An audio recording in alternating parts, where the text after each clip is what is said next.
नमस्कार, मैं हूं आपके साथ अंकिता और आइए अब खबरें देखते हैं विस्तार से। देश में कोरोना वायरस से संक्रमित हुए मरीजों की कुल संख्या 18 लाख के पार पहुंच गई है। पिछले 24 घंटे में कोरोना के 52,050 नए मामले सामने आए हैं। देश में कोरोना के अब तक कुल 18,55,745 पॉजिटिव मामले पाए गए हैं, जबकि अब तक ठीक हुए संक्रमित मरीजों की संख्या 12,30,509 तक पहुंच गई है। आज लगातार छठे दिन देश में कोविड-19 के 50,000 से अधिक मामले सामने आए हैं। देश में अब सबसे ज्यादा नए कोरोना संक्रमित मरीज महाराष्ट्र नहीं बल्कि तमिलनाडु में मिलने लगे हैं। बीते 3 दिनों में सर्वाधिक मरीज तमिलनाडु से मिले हैं। केंद्र सरकार ने पुणे के सीरम इंस्टीट्यूट को भारत में ऑक्सफोर्ड वैक्सीन के दूसरे तीसरे चरण में ट्रायल की मंजूरी दे दी है। वैक्सीन पर कई देशों में ट्रायल चल रहा है। कोरोना संकट की वजह से लगे लॉकडाउन के बाद अब अनलॉक की तीसरे चरण में जिम और योग संस्थानों को खोलने की इजाजत दे दी गई है। इसके लिए सरकार ने कुछ दिशा निर्देश तय किए हैं। एक सर्वेक्षण में पता चला है कि लॉकडाउन के चलते अपने गृह क्षेत्र जाने वाले 29% प्रवासी मजदूर शहरों में वापस लौट गए हैं। 45% वापसी के इच्छुक हैं। इसका कारण यह है कि गांव में रोजगार नहीं है। अयोध्या में राम मंदिर के भूमि पूजन से पहले मंगलवार को हनुमानगढ़ी में निशान पूजन किया गया। निशान पूजन के जरिए हनुमान जी से राम मंदिर निर्माण की अनुमति ली गई। राम मंदिर निर्माण में निशान हनुमानगढ़ी का निशान पूजन का महत्व है। हनुमानगढ़ी का निशान 1700 वर्ष पुराना है। अयोध्या में राम जन्मभूमि मंदिर के भूमि पूजन की तैयारी पूरी हो गई है और कल यानी 5 अगस्त को प्रधानमंत्री नरेंद्र मोदी शिलान्यास करेंगे। भूमि पूजन पर कांग्रेस ने सभी देशवासियों को शुभकामनाएं दी हैं। कांग्रेस के सांसद और राष्ट्रीय प्रवक्ता मनीष तिवारी ने महात्मा गांधी का भजन का ट्वीट करते हुए सभी को शुभकामनाएं दी। राजस्थान में 25 दिन से चल रहे सियासी नाटक में अब नया मोड़ आ गया है। सचिन पायलट ग्रुप के कुछ बागी विधायकों ने दिल्ली में आला कमान से संपर्क करके कहा है कि वह पार्टी से बाहर नहीं जाना चाहते, लेकिन प्रदेश में मुख्यमंत्री बदलना चाहिए। बागियों का कहना है कि गहलोत और सचिन पायलट के अलावा किसी तीसरे को मुख्यमंत्री बनाना चाहिए। जम्मू कश्मीर में अनुच्छेद 370 की समाप्ति के बाद आतंकी नेटवर्क कमजोर पड़ गया है, लेकिन पाबंदियों से पर्यटन और कारोबार चौपट में हो गए हैं। अब तक 148 आतंकवादियों को ढेर किया जा चुका है।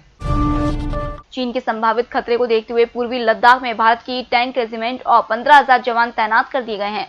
भारत ने चीन से 2 टूक शब्दों में कहा है कि क्षेत्रीय अखंडता से समझौता नहीं किया जाएगा। भूमि पूजन के लिए सबसे पहले आमंत्रण पाने वाले बाबरी मस्जिद के पक्षकार रहे इकबाल अंसारी ने कहा है कि यह भगवान श्री राम की इच्छा थी कि पहला आमंत्रण मुझे मिले, मैं इसे स्वीकार करता हूं। उन्होंने कहा कि मंदिर बनने से अयोध्या और सुंदर होगी। अभिनेता सुशांत सिंह राजपूत सुसाइड केस में बिहार सरकार ने परिवार की मांग पर सीबीआई जांच की सिफारिश की है। बिहार के मुख्यमंत्री नीतीश कुमार ने सीबीआई जांच की सिफारिश की। सुशांत के पिता ने सीएम नीतीश से सीबीआई जांच की मांग की थी।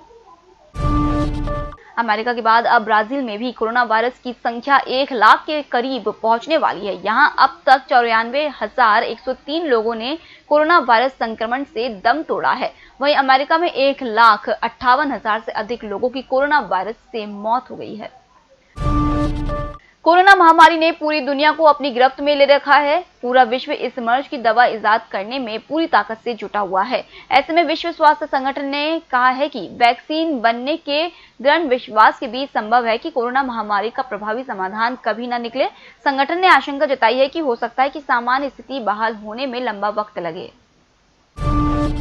इजराइल में सुरक्षा बलों ने रविवार को गाजा पट्टी पर जवाबी कार्रवाई करते हुए कई रॉकेट दागे। द यरूशलेम पोस्ट के हवाले से आईडीएफ के प्रवक्ता ने कहा है कि यह दक्षिण इजराइल पर हुए हमले के जवाब में किए गए हैं। इस हमले में इजरायली सेना ने यहां सक्रिय आतंकवादी संगठन के केंद्रों को निशाना बनाया।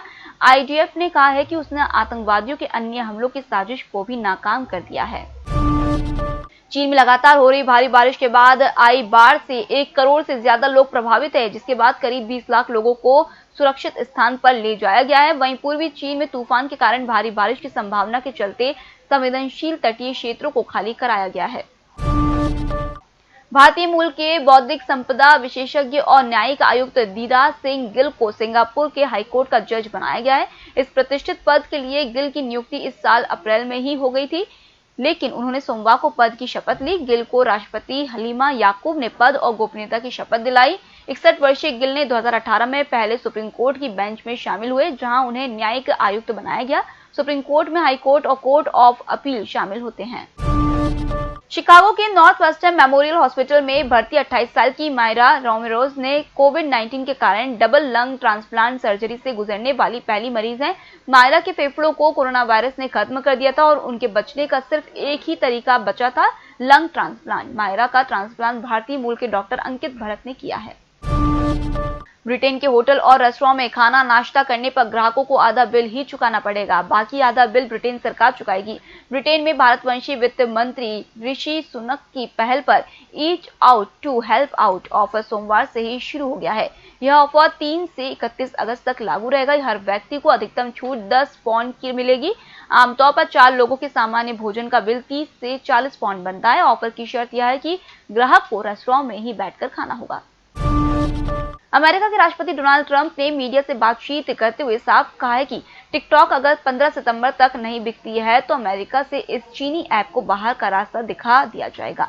उन्होंने कहा कि 15 सितंबर की तारीख तय कर दी है, तब तक माइक्रोसॉफ्ट या किसी अन्य कंपनी के साथ टिकटॉक को अपनी डील पूरी कर लेनी होगी। WHO हेल्थ इमरजेंसी प्रोग्राम के कार्यकारी निदेशक डॉक्टर माइकल रियान ने सोमवार को कहा है कि भारत कोरोना का टीका बनाने में महत्वपूर्ण भूमिका निभा रहा है, साथ ही एंटी कोविड दवाएं भी बना रहा है। उन्होंने कहा कि अंतर्राष्ट्रीय स्तर पर कोरोना से लड़ने के खिलाफ भारत अहम योगदान दे रहा है। डॉक्टर रियान ने मीडिया ब्रीफिंग के दौरान कहा, भारत में कोरोना के मामले बहुत ज्यादा है, लेकिन मुझे लगता है कि इसका एक बड़ा कारण भारत की लगभग 130 करोड़ की जनसंख्या है। व्हाइट हाउस के chief of staff mark meadows ने कहा है कि अमेरिका में राष्ट्रपति चुनाव समय पर ही होंगे और इसमें राष्ट्रपति डोनाल्ड ट्रंप की जीत होगी। उन्होंने यह भी कहा कि मेल इन बैलेट से 100% वोटिंग होती है तो नतीजे समय पर नहीं आ सकेंगे। अफगानिस्तान के जलालाबाद शहर की जेल में हुए आत्मघाती हमले में 29 लोगों की मौत हो गई है, 50 घायल हैं। हमला जेल में बंद सैकड़ों IS आतंकियों को छुड़ाने के लिए किया गया था। करीब 18 घंटे चली मुठभेड़ में सुरक्षा बलों ने जेल में हमला करने वाले 3 आतंकियों को मार गिराया। गवर्नर के प्रवक्ता अत्ताहुल्लाह खोयानी ने स्थानीय मीडिया को बताया कि आतंकियों ने जेल के पास शॉपिंग मॉल को भी कब्जे में ले लिया था। खोयानी ने बताया कि 3 आतंकी मारे गए हैं। जलालाबाद में एक अफगान कमांडो ने कहा कि हमलावरों की संख्या 20 से ज्यादा थी। जेल से भागे 700 कैदियों को फिर से पकड़ लिया गया है। उनमें से ज्यादातर तालिबान और IS के आतंकी। अमेरिका के कैलिफोर्निया के जंगलों में शुक्रवार को लगी आग काफी तेजी से फैल रही है। इसे एप्पल फायर नाम दिया गया है। रविवार तक इसने 20,000 एकड़ के इलाके को अपनी चपेट में ले लिया। इससे कई इलाकों में तापमान बढ़ रहा है। फायर डिपार्टमेंट ने लोगों को सुरक्षित जगह जाने का आदेश दिया है। अब तक 8,000 लोग घर छोड़कर जा चुके हैं। कैलिफोर्निया के दक्षिणी इलाके पर इसका असर ज्यादा हुआ है।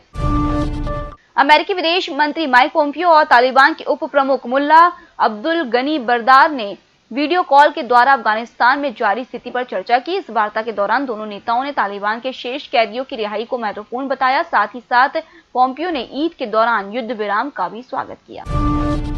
पाकिस्तान के प्रधानमंत्री इमरान खान ने कोरोना महामारी के बीच सोमवार को अपने करीबी व्यक्ति डॉक्टर फैजल सुल्तान को नया स्वास्थ्य मंत्री नियुक्त कर दिया। पाकिस्तान में 2 साल से भी कम समय में तीसरे स्वास्थ्य मंत्री को बदला गया है। फिलहाल इस बुलेटिन में इतना ही। आप बने रहिए एमएस टीवी के साथ। नमस्कार।